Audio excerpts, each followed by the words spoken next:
que vous allez bien. Je me présente, je m'appelle Aménan et bienvenue sur l'Éveil Ivoirien. Alors l'Éveil Ivoirien, c'est un média qui vise à parler de tous les sujets liés aux afrodescendants, mais comme j'ai immigré au Canada et qu'on me pose énormément de questions sur le sujet, j'ai décidé d'en parler un petit peu plus. Alors aujourd'hui, on va parler d'immigration au Canada, car en fait, il y a une nouvelle forme d'entrée express, on va dire, qui a été, entre guillemets, créée ou en tout cas mise en avant par le gouvernement du Canada afin de pouvoir favoriser la francophonie, en fait, dans les autres provinces hors Québec. Parlons du contexte. En fait, il faut savoir que IRCC s'est rendu compte qu'il y a environ, donc moins de 4% donc d'immigrants francophones en dehors de la province du Québec. C'est-à-dire qu'il y a moins de 4% des francophones qui décident d'immigrer donc ailleurs qu'au Québec. Et donc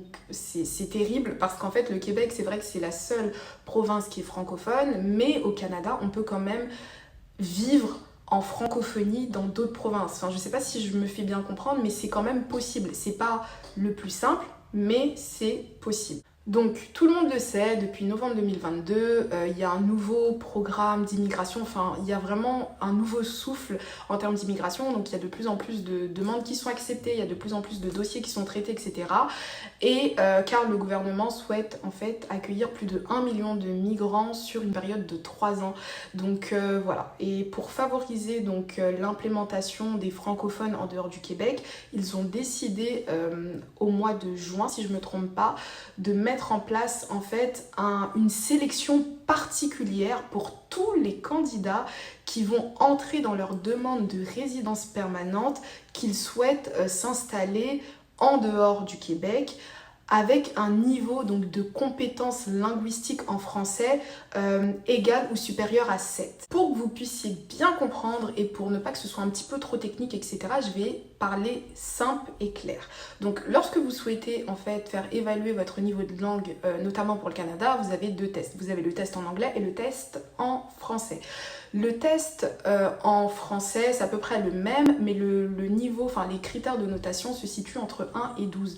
Bien évidemment, il faudra essayer de regarder si ce que je dis est toujours d'actualité, parce que ça change tout le temps, mais d'après ce que je sais, c'est qu'actuellement, ça se situe entre 1 et 12. Sachant que le niveau 1, c'est le niveau vraiment basique, limite vous parlez pas français, et le niveau 12, c'est vraiment, vous êtes excellent, que ce soit en compréhension orale, écrite, expression écrite et compréhension orale. Donc le gouvernement a décidé en fait de fixer un seuil d'éligibilité, donc il faut avoir aux 4 examens entre guillemets le niveau 7 ou plus. Et sachant que dans la grille de notation, le niveau 7 est considéré comme étant le niveau intermédiaire. Donc c'est même pas considéré comme étant le niveau supérieur, mais c'est vraiment considéré comme étant le niveau intermédiaire plus. Parce que si je me trompe pas, le niveau supérieur commence à partir de la notation 9 à 12. Maintenant, comment ça se passe, etc.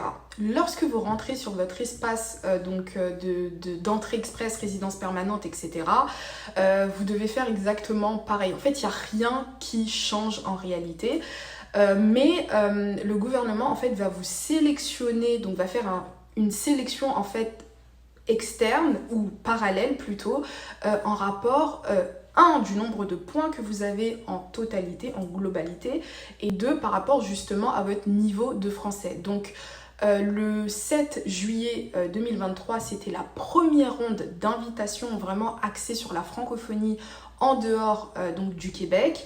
Et il faut savoir qu'il y a plus de 2000 dossiers qui ont été sélectionnés et c'est vraiment énorme pour une première ronde. Et donc pourquoi c'est vraiment un truc de dingue, de malade, etc. C'est qu'en fait le nombre de points nécessaires pour pouvoir être entre guillemets tiré au sort et donc accepté est bas, parce que concernant la première ronde, ce nombre de points était à 439. Et pour toutes les personnes qui sont intéressées par la résidence permanente, etc., donc vous savez que c'est très difficile d'être tiré au sort si on a moins de 750, voire même 800 points dans la majorité des catégories. Donc c'est pour ça qu'il y a énormément de gens actuellement qui sont sélectionnés et moi je voulais faire une vidéo là-dessus parce qu'en fait nous les Africains notamment francophones on a quand même un super bon niveau donc de français, même pour les personnes qui n'ont pas grandi en France ou peu importe, ont quand même un super bon niveau de français.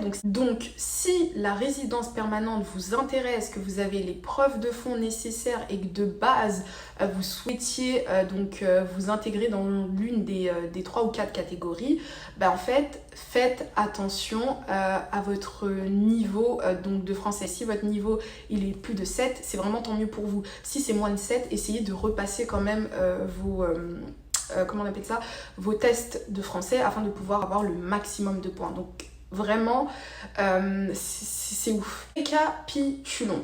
Si déjà de base tu es éligible à faire donc le programme de résidence permanente, de 2 tu souhaites immigrer hors du Québec, et je tiens à rappeler que hors du Québec ça veut aussi dire Nouveau-Brunswick, et c'est une province aussi qui est bilingue et vous pouvez quand même vous en sortir en français, etc. Si tu as plus de 7, donc dans le critère de notation, enfin si tu as 7 ou plus de 7 c'est nickel, et si tu as minimum 439 points, tu peux être tiré au sort en 1 semaine, 2 semaines, 3 semaines ou peu importe, c'est super rapide. Ce sera tout pour cette vidéo, j'espère que vous l'avez appréciée, j'espère qu'elle est surtout utile parce que je sais qu'il y a énormément de gens qui font des démarches de résidence permanente et qui pensent par exemple au programme des désignations des provinces, alors que actuellement ce qui marche le plus c'est vraiment ce programme entre guillemets, mais il n'y a pas vraiment de programme, c'est juste qu'en fait c'est l'immigration qui vous sélectionne par rapport à votre niveau de français et si vous souhaitez donc immigrer en dehors du Québec. Donc voilà, si vous avez apprécié la vidéo, je vous invite à l'aimer, la partager, la commenter.